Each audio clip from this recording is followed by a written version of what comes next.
नवाब के साथ तल्लक है, ये हुकूमत ने ट्रांसजेंडर बिल पास किया है, तो सोशल मीडिया पर आ रहा है कि हम जिस कुर्सी की इजाज़त मिल गई है, इस पर आपके हाँ, मुझे आजकल ये मजहबी हलकों में हाईलाइट हुआ है, लेकिन ये 2018 का बिल है और वो एक्ट बन चुका है। उस ज़माने में किस तरह बना है, कैसे बना है, हमारी पार्टी का मौक़िफ़ तो ऑन रिकॉर्ड है कि उसने इसकी मुखालफत की है।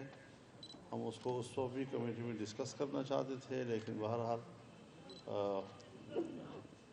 बिल्कुल खिलाफ इस्लाम है, सीधी बात है। ऐसा एक्ट ख़त्म हो जाना चाहिए। मौलाना साहब, आप पिछली दफ़ा यहाँ खानपुर तशरीफ़ लाए थे तो उस वक्त मरकज़ के अंदर तहरीक अदम-ए-एतमाद की बात हो रही थी, और आप आज जब खानपुर आए हैं तो ये अफवाहें सरगर्म है कि पंजाब के अंदर भी जो PDM है वो तहरीक अदम-ए-एतमाद ला रही है, इस बारे में आपका क्या मतलब? तो लाई तो जा सकती है, कोई मुश्किल बात तो नहीं है। अच्छा सर, हमारा एक और सवाल है कि इमरान खान का आगे मुस्तकबिल आप क्या देखते हैं? मरे हुए आदमी का मुस्तकबिल क्या होता है? उनकी सियासत मर चुकी है। उन्होंने इख्तिदार में होते हुए भी एक नाअहल हुक्मरान का टाइटल ले लिया था बाकायदा, और आज जब पूरे मुल्क में सैलाब है और लोग एक बहुत बड़ी आजमाइश से गुज़र रहे हैं, तो ये बिल्कुल अपने इस पोजीशन में भी नाअहली का सबूत दे चुका है। तो ये हिज़्ब इख्तिलाफ में हो तब भी नाअहल है, ये हुकूमत में हो तब भी नाअहल है। और आज़ादी की बात किससे करता है? ख़ुद ग़ुलाम इब्न ग़ुलाम और IMF के हवाले मुल्क गिरवी रख दिया, मुआहिदे किए, और उनके अपनी पार्टी के लोगों ने कहा कि हमने सब कुछ लिखवा दिया है, और स्टेट बैंक को IMF के हवाले कर दिया है, इदारे सारे बेच चुका है, और ब्लैकमेलिंग के लिए इस किस्म के अल्फाज कि आज अमेरिका के अंदर ही वो एक लॉबियस्ट को हायर कर रहा है, और जो यहाँ इनको नुमाइंदा है उनके पाँव पकड़ रहा है, सफ़ीर से मिलने के लिए सिफारिशें करवा रहा है लोगों से, कभी आर्मी चीफ के ख़िलाफ़ बोलता है, फिर उससे मुलाकातों के लिए तरले करता है। तो इतना कमज़ोर आदमी पब्लिक के सामने बड़बड़ाता है, क्या हैसियत है उसकी? लिहाजा उसकी ना कोई वक़्त है, ना कोई हैसियत है, ना आम आदमी को उससे मरूब होना चाहिए। मुल्क को दलदल में धकेल दिया है। अब हमने कोशिश करनी है कि किस तरह उससे निकाले। एक तरफ उनकी तरफ से मिली हुई तबाहाल मईशत, एक तरफ आज सैलाब की तबाहकारियाँ कुदरती आफात के हवाले से, ये सारी एक मुसीबतें हैं, मुश्किलात हैं, जिससे कि कौम ने एक कौम बनकर निकलना है। और इस तरीके से जो सियासत वो हो रही है, मैं तो न इसको सियासत कहता हूँ, न इससे हम मरगूब हैं। एक मक्खी की बिनबिनाहट से कोई ज़्यादा अहमियत नहीं रखता। आप फरमा रहे हैं कि कोई अहमियत नहीं है, इसके बावजूद एक आदमी खुल्लम खुल्ला फौज के खिलाफ लगा हुआ है, इलेक्शन कमीशन के खिलाफ लगा हुआ है, अदलिया को रोज़ ललकार रहा है। जी, हम उसके हरबे को समझते हैं। पीछे कौन है?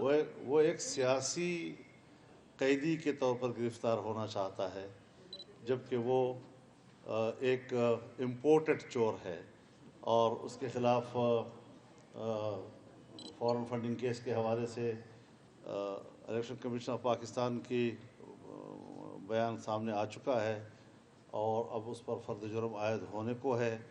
तो अब वो ट्राई कर रहा है, कोशिश कर रहा है कि करप्शन के हवाले से नहीं, मैं इदारों के साथ एक सियासी मुखालफत की बुनियाद पर गिरफ़्तार हो जाऊँ। उसकी ये चाल नहीं चलने दी जाएगी। तोशाखाना रेफरेंस भी है, उसके वो सारी चीज़ें हैं।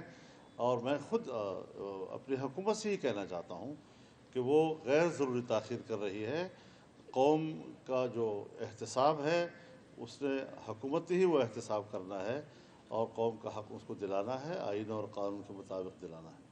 मौलाना साहब, आर्मी चीफ की जो तैनाती के बारे में हुकूमत जो है PDM की, वो उसको तस्वीर वगैरह देंगे या बदलेंगे? क्योंकि वज़रा और वज़ीर आज़म साहब भी नवाज शरीफ से भी मुलाकात कर रहे हैं, फैसला नवाज शरीफ करेगा या PDM की हुकूमत? देखिए, मैं एक बात आपसे अर्ज़ कर दूं, जो इंतज़ामी मामलात हैं उसमें फ़ैसला वज़ीर आज़म करता है, वो चीफ़ एग्ज़ीक्यूटिव है। और आप तो अजीब लोग हैं, कोई एक अक्कू बक्कू को बयान दे मारता है, आप उसको इशू बना के उसको बहस करना शुरू कर देते हैं।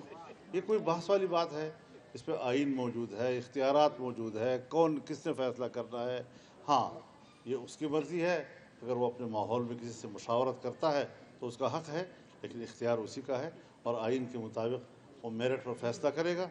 जो फैसला वो करेगा कौम को कबूल होगा। हमेशा ऐसे फैसले होते रहे हैं। अच्छा मौलाना साहब, ये इलेक्शन जो मुकर्रर वक्त पे होंगे या इससे पहले भी हो सकते हैं? नहीं, मुकर्रर वक्त से भी आगे जा सकते हैं।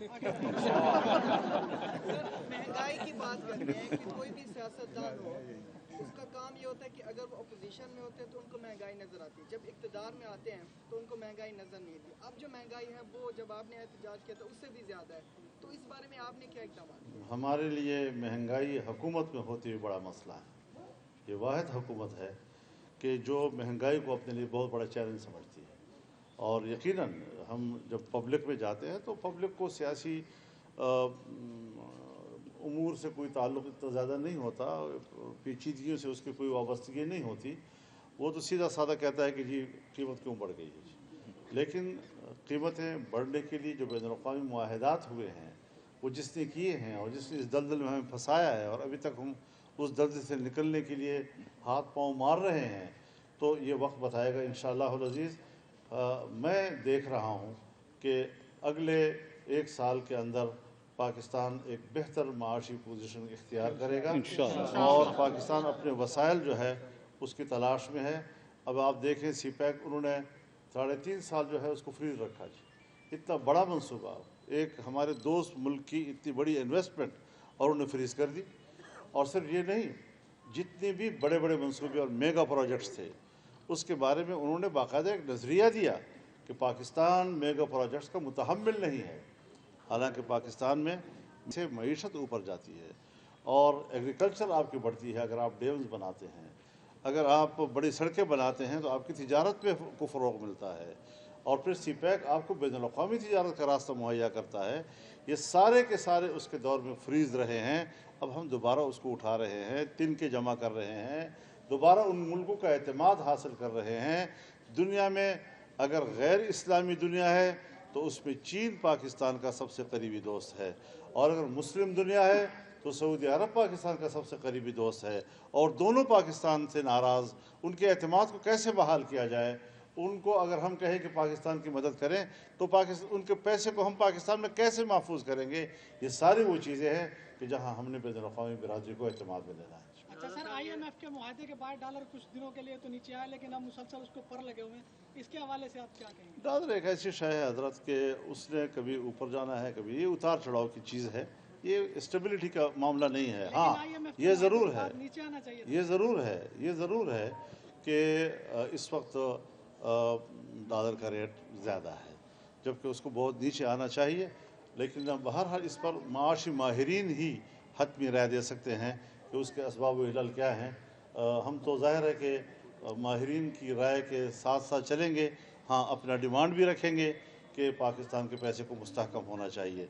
हम इस वक्त सबसे ज़्यादा इक़्तिसादी लिहाज से और माशी लिहाज से अफ़गानिस्तान को कमज़ोर मुल्क समझते हैं, लेकिन अफ़गानिस्तान का अफ़गानी वो कोई 80-88 रुपये अफ़गानी $1 के बराबर है और हम 250 के करीब 230-31 पे जा रहे हैं। तो ये एक प्रॉब्लम तो है कि हम क्यों इतने गैर मुस्तहकम हो गए हैं, क्यों इतना हमें कमज़ोर कर दिया है। और फिर इस हवाले से आज आपका अपना स्टेट बैंक जो इसी हवाले से उसने किरदार अदा करना है, वो पाकिस्तान की ना प्राइम मिनिस्टर को जवाबदेह है, ना आपकी काबीना को जवाबदेह है, ना आपके पार्लियामेंट को जवाबदेह है। अब जो सवाल आप मुझसे कर रहे हैं, जहां मेरे मुल्क का सबसे बड़ा पाकिस्तान का स्टेट बैंक है, वो आपके इख्तियार में ही नहीं रहा, वो आपको जवाबदेह ही नहीं रहा, तो आप किस तरह रुपए की स्टेबिलिटी के बारे में किसी सियासतदान से सवाल कर सकेंगे। मोर निज़ाम तो हुकूमत ठहरेगी, सियासतदान ठहरेगा। लेकिन जहां उन्होंने ऐसे फैसले किए कि आपका बैंक ही आपके मुल्क को जवाबदेह नहीं है, तो इस सूरत हाल में ज़रा इस पहलू को भी हमें ज़रा गौर रखना चाहिए। एक तअस्सुर ये है کہ عمران خان کے معاملے میں فوج تقسیم ہے, کچھ کور کمانڈرز کے حامی ہیں, کچھ خلاف ہیں, یہ تاثر پبلک میں صحیح ہے کہ پیچھے پشت بنائی ان کمانڈرز کی ہے عمران خان؟ میرے خیال میں اگر بدقسمتی سے کسی کی ہے بھی تو میرے خیال میں وہ بے بس ہو گئے ہیں. اب ان کی جو کوئی پشت بنائی کا خواہش تھی وہ ناکام ہو چکی ہے, اور اس وقت فوج میرے خیال میں منظم اور یکجا نظر آ رہی ہے. بہت بہت شکریہ, بہت بہت شکریہ.